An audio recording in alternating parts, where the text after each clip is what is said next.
ममता बनर्जी की अगुवाई में टीएमसी ने रविवार यानी 21 जुलाई को शहीद दिवस कार्यक्रम मनाया। कभी शहीद दिवस कार्यक्रम कांग्रेस मनाती थी, लेकिन ममता बनर्जी ने कांग्रेस पार्टी से अलग होने के बाद युवा कांग्रेस के 13 कार्यकर्ताओं की हत्या को अपने नाम के साथ जोड़ लिया और उसका इस्तेमाल कम्युनिस्टों की जड़ काटने में किया। दरअसल साल 1993 में तब युवा कांग्रेस की नेता रही ममता बनर्जी की अगुवाई में युवा कांग्रेसियों का बड़ा प्रदर्शन राइटर्स बिल्डिंग के सामने होना था, लेकिन कोलकाता पुलिस की गोलीबारी में 13 युवा कांग्रेसी कार्यकर्ताओं की जान चली गई थी। पश्चिम बंगाल में वाम दलों के शासन के दौरान राशन कार्ड दिखाने पर वोटिंग की अनुमति मिल जाती थी, लेकिन कांग्रेस मांग कर रही थी कि वोटिंग के लिए सिर्फ मतदाता पहचान पत्र को ही मान्य किया जाए, राशन कार्ड पर वोटिंग को रोका जाए। उस समय ज्योति बसु पश्चिम बंगाल के मुख्यमंत्री थे, उन्होंने कांग्रेस की मांग को खारिज कर दिया था। वहीं ममता बनर्जी पूरे जोश में थी। वो साल 1984 के लोकसभा चुनाव में दिग्गज नेता सोमनाथ चटर्जी को धूल चटा चुकी थी। ऐसे में युवा कांग्रेस का नेतृत्व करते हुए उनकी अगुवाई में ही ये रैली निकली थी, जिसमें बाद में 13 युवा कांग्रेस कार्यकर्ताओं की जान चली गई थी।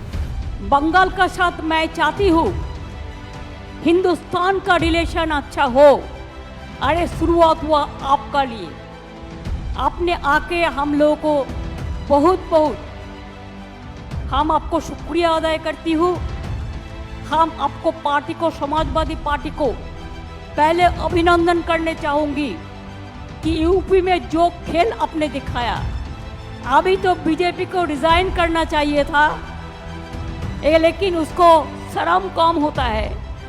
आपको थोड़ा से दिन इंतज़ार करने पड़ेगा, लेकिन आपका साथ मैं सहमत हूँ कि दिल्ली में जो गवर्नमेंट एजेंसी लगा के, इलेक्शन कमीशन को लगा के,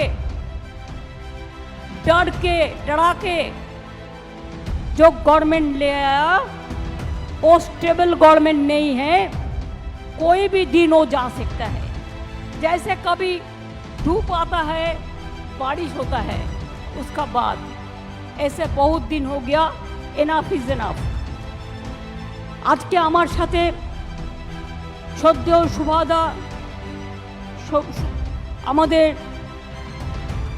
সুবোধদা, বাদশাহ সাহেব, নচি থেকে শুরু করে সুদীপদা, সৌগতদা থেকে শুরু করে যারা 21শে জুলাই প্রাণপণ পরিশ্রম করেন, ববি অরূপ থেকে শুরু করে,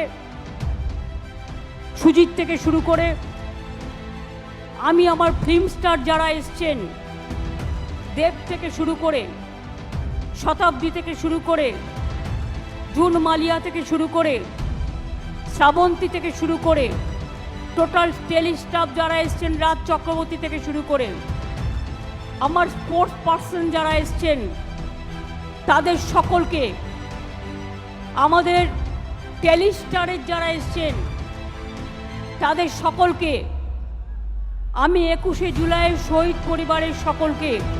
कांग्रेस अगले साल से हर साल पश्चिम बंगाल में 21 जुलाई को शहीद दिवस के तौर पर मनाती रही, लेकिन साल 1998 में ममता बनर्जी ने कांग्रेस छोड़कर टीएमसी का गठन किया, तो इस शहीद दिवस को भी कांग्रेस से छीन लिया।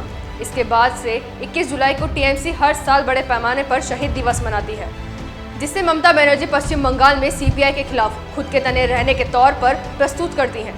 इस साल भी 1 जुलाई को टीएमसी ने कोलकाता के धर्मकाता इलाके में एक बड़ी रैली का आयोजन किया। इस रैली में इंडी गठबंधन के उसके साथी पहुंचे। एक तरफ तो इंडी गठबंधन से खुद बाहर हुई ममता बनर्जी इस कार्यक्रम का आयोजन कर रही हैं, वहीं इंडी बंधन में शामिल कम्युनिस्ट पार्टियों को चिढ़ाते हुए उनके ही सहयोगियों को मंच पर बुला रही हैं। ये किस तरह की राजनीति ममता बनर्जी कर रही हैं, शायद उन्हें खुद भी नहीं मालूम, क्योंकि लोकसभा चुनाव के दौरान एक तरफ तो वो खुद को इंडी गठबंधन से अलग बताती रही, तो बाहर से इंडी गठबंधन को समर्थन देने का भरोसा भी जताती रही, जबकि खुद पूरे पश्चिम बंगाल में वाम दलों और कांग्रेस के खिलाफ चुनाव भी लड़ती रही। तो यूपी में सपा कांग्रेस के गठबंधन में शामिल होकर भदोही लोकसभा सीट पर भी चुनाव लड़ लिया। खैर, टीएमसी हर साल शहीद दिवस के मौके पर अपने अगले साल के राजनीतिक कदमों का मोटा ब्यौरा पेश करती है। इस बार टीएमसी ने अभी से साल 2026 के विधानसभा चुनावों के पार्टी कार्यकर्ताओं को जुट जाने का ऐलान कर दिया है। अब आपका इस पर क्या कहना है, कमेंट सेक्शन में ज़रूर बताइएगा।